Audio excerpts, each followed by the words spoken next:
विद्यार्थियों, ये देख रहे हैं आप पेपर अर्धवार्षिक का अकाउंटेंसी का। तो चलिए देख लेते हैं इसमें अकाउंटेंसी में किस तरह का क्वेश्चन पूछे गए हैं। यहाँ पर देखिए एमसीक्यू आया हुआ है।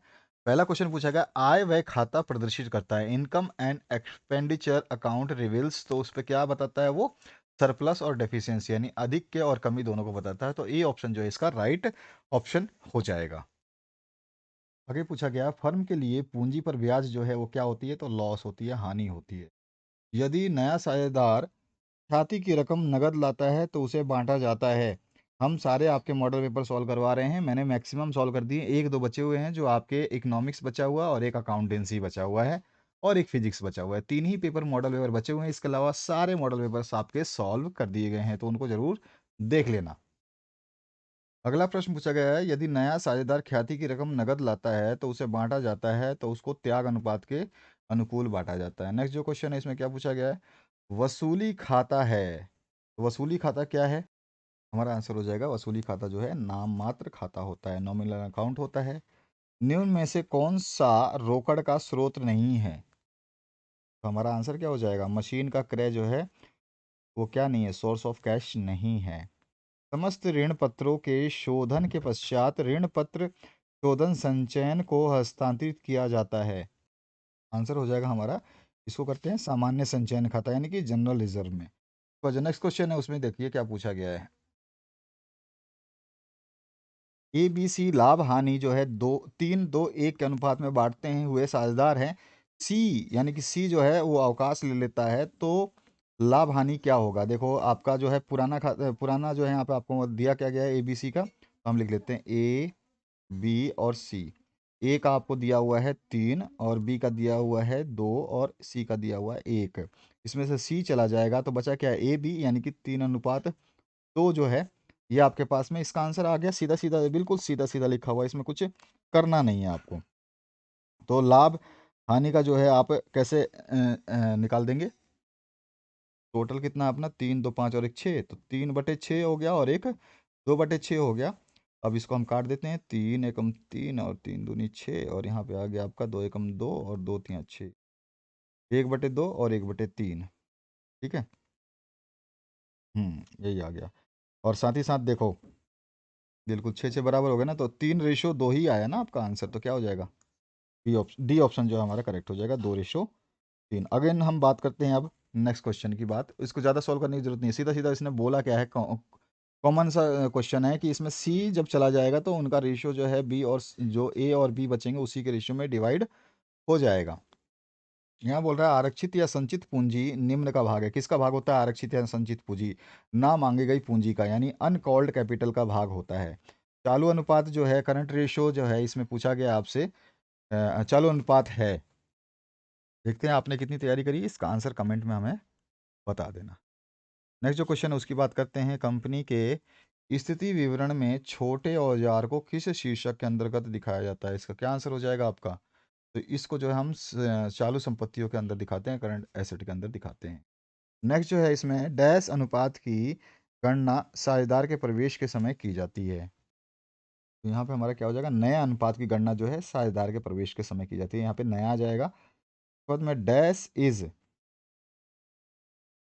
खालिस्तान के स्वभाव की ख्याति का मूल्य सबसे अधिक होता है, तो इंटेंजिबल एसेट जिसको हम अमूर्त संपत्ति कहते हैं, वो यहाँ पे आंसर आ जाएगा। नेक्स्ट जो 13 नंबर क्वेश्चन है इसमें क्या पूछा है? कंपनी के समापन के समय मांगी गई पूंजी क्या कहलाती है? कंपनी की जब हम समाप्ति करते हैं तो उस समय जो मांगी गई पूंजी है वो क्या कहलाती है, आपसे पूछ रहे हैं। इसको क्या बोलते हैं? हम रिजर्व कैपिटल बोल देते हैं। और जो नेक्स्ट क्वेश्चन है इसमें क्या पूछा गया? वित्तीय विवरण खालिस्तान के प्रारूप में बनाए जाते हैं।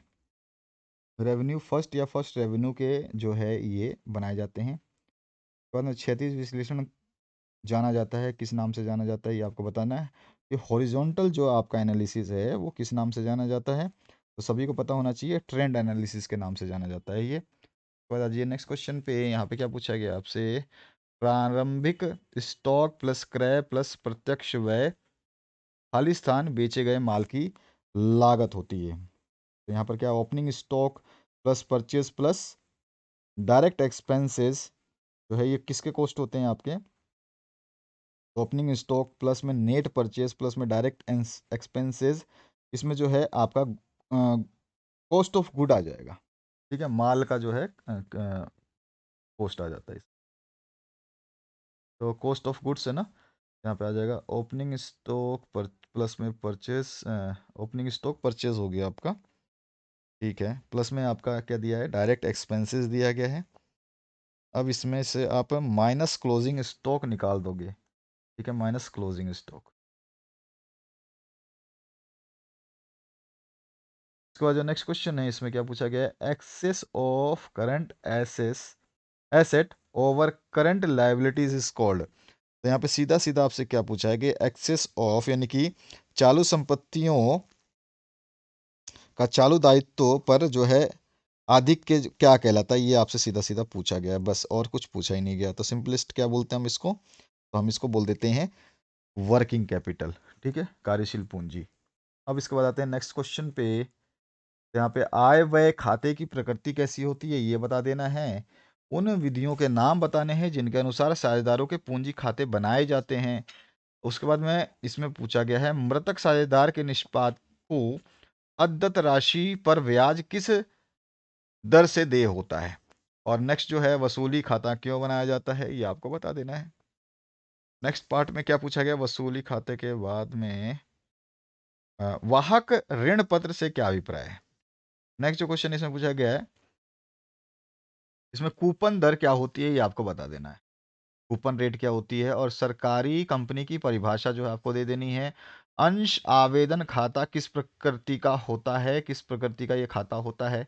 ऐसी दो दशाएं बताइए जिनके अंतर्गत जो है साझेदारी का समापन हो सकता है। इसके बाद सेक्शन बी में आपसे क्या पूछा गया है, आय व्यय खाते तथा प्राप्ति एवं भुगतान खाते में कोई दो अंतर आपको बता देने हैं। कोई चार परिस्थितियां लिखिए जिनके कारण न्यायालय एक फर्म के समापन का आदेश दे सकता है। एक चीज आपको बता दूं कि 2023 का मॉडल पेपर देख लेना, मैंने बीएसटी सॉल्यूशन करवा दिया है आप लोगों का।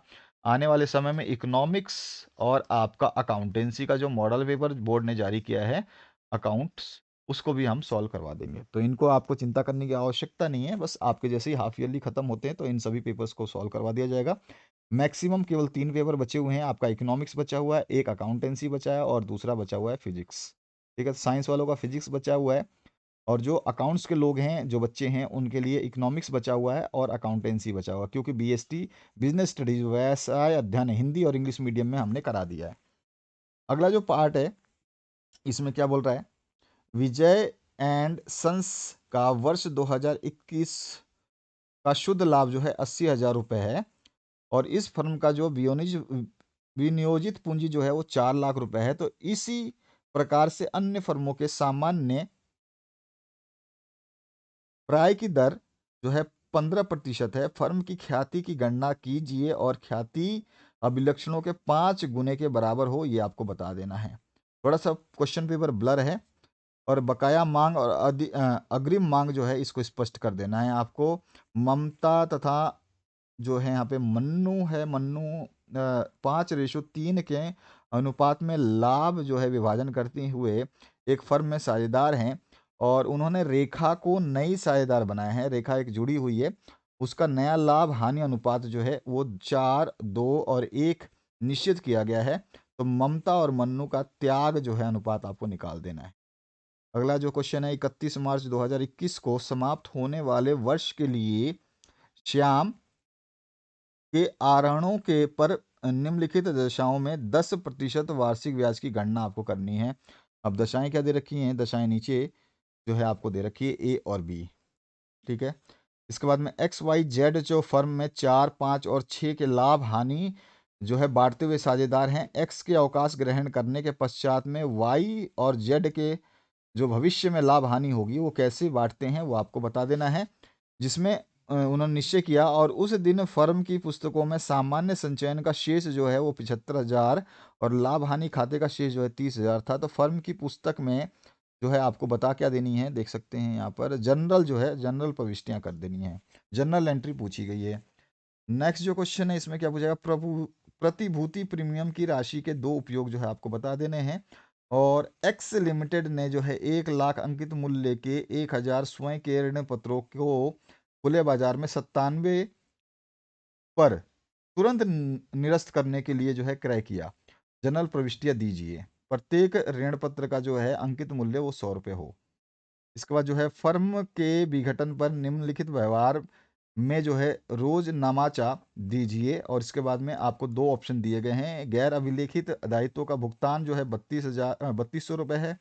और साझेदार रोहित द्वारा जो है 7500 रुपये के स्टॉक को लेना है शामिल इसमें। और सेक्शन सी में जो है चालू अनुपात 4-5-1 और तरल अनुपात 3-1।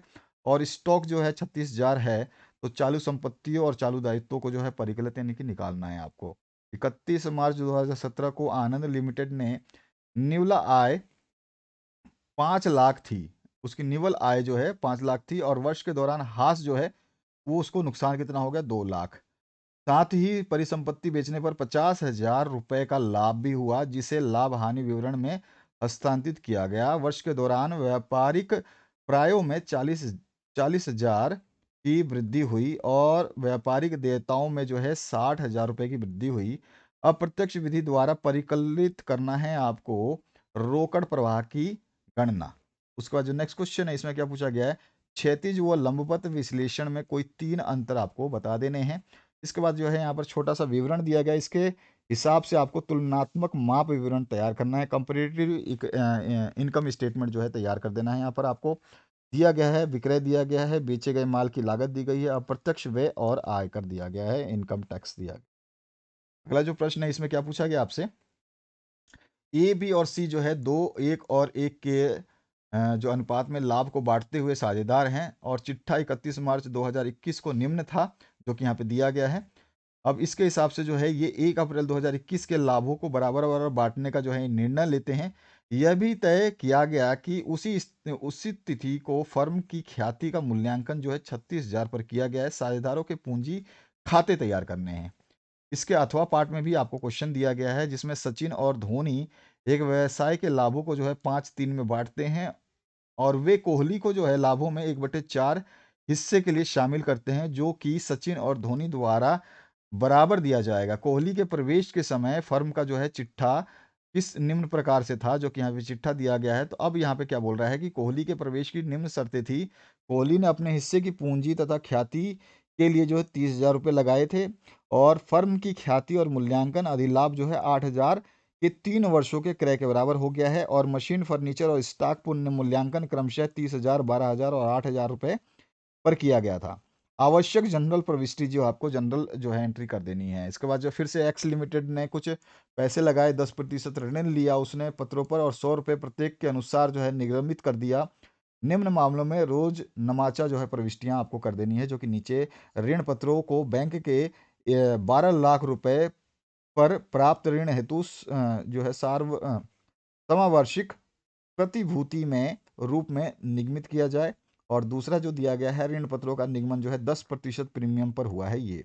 इसके और पार्ट में आपसे क्या क्वेश्चन पूछा गया है, यहाँ पर आपको निम्नलिखित सूचनाओं को 31 मार्च 2021 को समाप्त होने वाले वर्ष के लिए रोकड़ प्रवाह विवरण के लिए आपको तैयार कर देना है। अगला जो प्रश्न है, सॉफ्टवेयर सॉल्यूशन इंडिया लिमिटेड ने 100 प्रत्येक अंश के 20,000 समता अंशों के लिए जो है आवेदन आमंत्रित किए थे, जिन पर 40 रुपये आवेदन पर 30 रुपये आवंटन और 30 रुपये जो है प्रथम तथा अंतिम मांग में दे था। और कंपनी ने 32,000 अंशों के लिए आवेदन प्राप्त किया। और 2,000 अंशों के आवेदकों को जो है राशि वापस लौटा दी गई। 10,000 अंशों के आवेदनों को पूर्ण स्वीकार कर लिया गया। और 20,000 अंशों के आवेदकों को आवेदन किए गए अंशों के आधे अंश आवंटन किए गए। और आधिक्य राशि को आवंटित या आवंटन में जो समायोजित कर लिया गया। आवंटन और देय सभी राशि प्राप्त की गई। रोजनामाचा जो है आपको प्रविष्टियां कर देनी है। इस तरह का ये क्वेश्चन पेपर था। थोड़ा सा ब्लर है, लेकिन जो भी है मैंने पढ़ दिया, आपको समझ में आ चुका होगा। तो इस तरह का पेपर जो है एक जिले में आ चुका है। आप भी इसके हिसाब से अपने आप को तैयार कर सकते हैं। आशा करता हूँ इस वीडियो को आपने शेयर भी कर दिया होगा।